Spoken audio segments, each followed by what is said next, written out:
welcome to the MudRoom, our weekly free Uncommon Sense parenting class. How is everyone today? I imagine if you're anything like me, you've been having a rough go of the last couple of weeks as the situation with Ukraine and Russia unfolds. And I've gotten a lot of questions lately from parents about how to talk to their little ones about what's happening, how to make it tangible for them, and what they can do to support children in Ukraine. So let's talk about it. I know I usually give you like a little life update here, and we have had some fun stuff happening. We facilitated an innovation session with Enfamil Mead Johnson. So yes, the baby formula brand, Enfamil Mead Johnson. So that was really cool. And we've been hanging out with the Mom Halo, where I'm a resident scholar this year. Lots of good stuff, but it's been kind of overshadowed by all the world stuff. So let's talk about it. Before we get into it though, allow me to introduce myself. My name is Alana Robinson. I'm a parenting coach for parents of toddlers, preschoolers, and kindergartners, and I help you understand why your children are misbehaving and how to fix it without yelling, shaming, or timeouts. I'm your host here on the MudRoom. I'm also the host of the Parenting Posse Facebook group, and I'm the creator of the Parentability program, where I help you raise well-behaved kids of your own. If you're watching, say hi, let me know how you're doing, and you can always pop questions or comments down in the comments, or come and join us in the Parenting Posse to talk about it further. So first, let's start with the fact that yes, you should be talking about what is happening in Ukraine with your children. Because if you don't, someone else will. And kids are horrible at giving secondhand information. You also don't know who gave them their information. I mean, just think back to 9/11. Those of you who are in elementary school, I was in grade 8 at the time. And by the time I got home, I was pretty sure the world was ending because of all the wild stories that were floating around. And I was 14. So you can only imagine the wild theories that little ones, especially those who are 4, 5, 6, will have with snippets of information they hear from the adults. So if you haven't yet, please make the time for it. Pop some popcorn, snuggle on the couch, and start by asking them what they already know. When I asked my sons, they knew that Russia had invaded another country and people were upset. That was about it, luckily. And because my husband is in the military, the next question from them was, is Daddy going to fight the bad guys? Most kids, even if they aren't in school or daycare, will already have picked up something. So I always like to start by asking what they already know so I can either correct it or build off of it. Much like we talked about in November when we discussed talking about historical violence with children, it's important to try and find first-hand accounts. Now, this is going to be harder given that it's an ongoing conflict and Russia isn't exactly known for playing nice when it comes to spreading malicious propaganda and fake news. So anything you can use as a source, make sure that you fact check it before spreading it to your children. I wouldn't suggest showing your children videos or images unless you vet them first and you're sure that they can handle them. But talk about the victims, the Ukrainians who are dealing with this. Ask your children to imagine what it would be like if your hometown was bombed, or you had to pack up and leave with only what you could carry, and go live somewhere new and unfamiliar.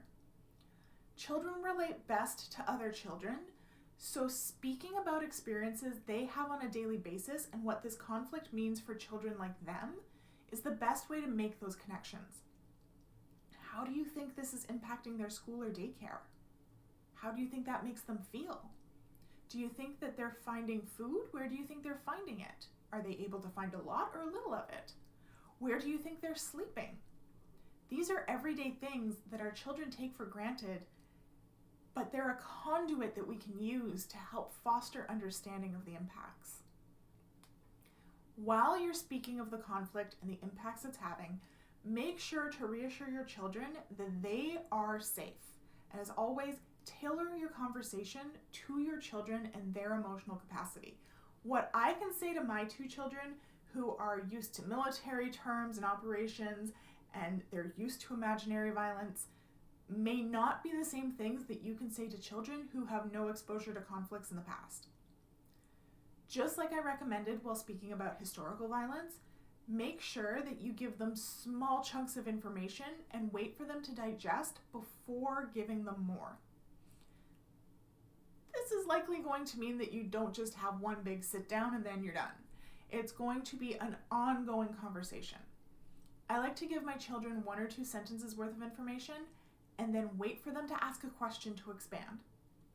We don't want to snow them with facts because that will overwhelm them and then they won't process any of it. So make sure to give just little bites of information and then wait for an invitation to share more. And this might not be until hours or days later. My original conversation with my boys was like 5 minutes long. And then they were like, okay, can we go play? And off they went. But then a week later, my oldest came to me and he had heard something about the war in Ukraine and he didn't know what it meant. So then we were able to continue the conversation. He and his brother both asked some really good questions. And then they were satisfied and we stopped. That was maybe a 15-minute conversation. It's going to take our children a lot longer to think about what they've heard, process it, and think of what doesn't make sense to them about that so they can ask more questions.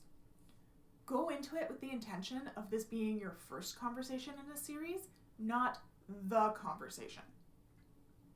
And finally, give them something to do to help. Children like to take action against injustice. They have a fierce sense of right and wrong. And as many of us know, when something is happening that we can't control and that upsets us, taking action can really, really help. Now, this might be as simple as coming up with a small fundraiser that they can contribute to so they can donate the proceeds.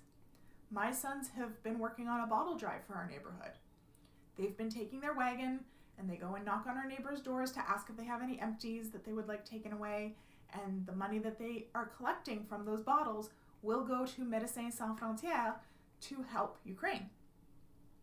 They chose the charity. They're doing all the legwork. They come home, they sort the bottles and cans, and once we have a good volume of them, we'll take them all in and exchange them for cash. And they're just doing it around our house and our neighborhood. Like, our neighborhood's very tight-knit and safe, so I feel comfortable with them doing that. They're also 8 and 5. If they were younger, I would go with them and support them more hands-on, or maybe we would choose something else. Maybe there's a fundraiser you could encourage your daycare to get involved in. There's lots of options when you think outside the box, and it doesn't have to be big or fancy. But giving them a way to tangibly do something not only teaches them to support their fellow human beings, but it helps relieve that anxiety of a bad thing happening that you can't control. When they express emotions, empathize. Try to clarify and label the emotions they're expressing for them. That sounds like it scares you. It sounds like that makes you really angry. You really wish that Russia would stop. Using reflective listening, where you're basically repeating what they say slightly rephrased, can be very helpful for kids because it confirms that we understood them and that their feelings are valid. Children learn to empathize by being empathized with.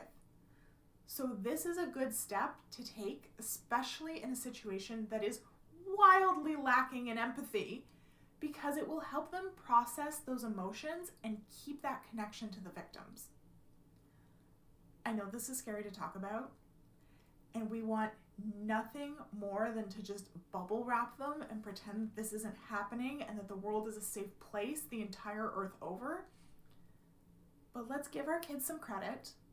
They are capable of being informed and hearing about scary events at a level that's developmentally appropriate and processing that information. They are capable of making meaningful contributions and understanding the difficult truths.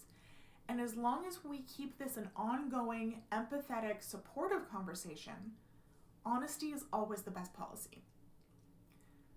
So I hope that helps you feel a little bit more empowered when it comes to talking to your littles about everything that's going on in the world right now. I know it's overwhelming, and we really don't want to do it, but I believe in you.